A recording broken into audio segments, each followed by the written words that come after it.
22 August কলকাতায় 3 metro রুটের একসঙ্গে উদ্বোধন হতে পারে, যার মধ্যে রয়েছে গড়িয়া থেকে বিমানবন্দর রুটের মেট্রোর রুবি থেকে বেলেঘাটা পর্যন্ত অংশ। এই অংশের উদ্বোধন হবে, আর সেই সঙ্গেই নোয়াপাড়া বিমানবন্দর রুট এবং ইস্ট ওয়েস্ট মেট্রোর শিয়ালদহ থেকে ধর্মতলা, এসপ্ল্যানেড থেকে শিয়ালদহ পর্যন্ত অংশ জুড়তে চলেছে বলে খবর।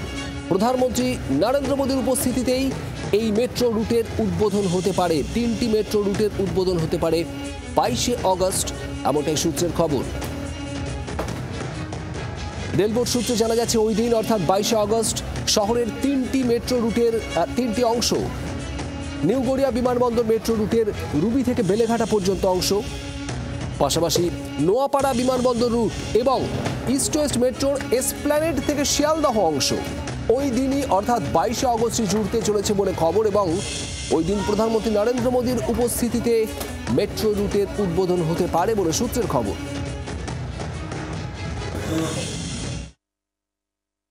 22 তারিখ প্রধানমন্ত্রীর সফরকালীন কলকাতা মেট্রোয় 3টি অত্যন্ত গুরুত্বপূর্ণ লাইনের উদ্বোধন হবে বলে আশায় বুক বাঁধছেন মেট্রো কমিউটার বা যাত্রীরা।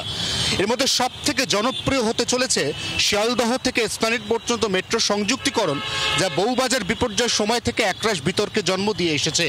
যদি শিয়ালদহ থেকে এসপ্ল্যানেড পর্যন্ত মেট্রো এক সূত্রে গেঁথে যায়, তাহলে একেবারে সেক্টর 5 থেকে হাওড়া ময়দান পর্যন্ত মেট্রো চলাচল হয়ে যাবে মসৃণ এবং অনায়াস।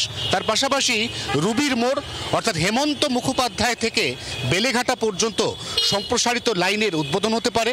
তার পাশাপাশি দমদম বিমানবন্দর থেকে নোয়াপাড়া পর্যন্ত লাইনও খুলে যেতে পারে 22 তারিখ। এখন শেষ মুহূর্তে পিএমও অর্থাৎ প্রধানমন্ত্রীর দপ্তর এই 3টি প্রকল্পের উদ্বোধনের জন্য 22 তারিখকেই ধার্য করে কিনা সেদিকে তাকিয়ে রয়েছে সংশ্লিষ্ট সমস্ত মহল। জি 24 ঘন্টার জন্য ক্যামেরা তরুণের সঙ্গে অয়ন, কলকাতা। বাংলার আওয়াজ, বাঙালির আবেগ, জি 24 ঘন্টা।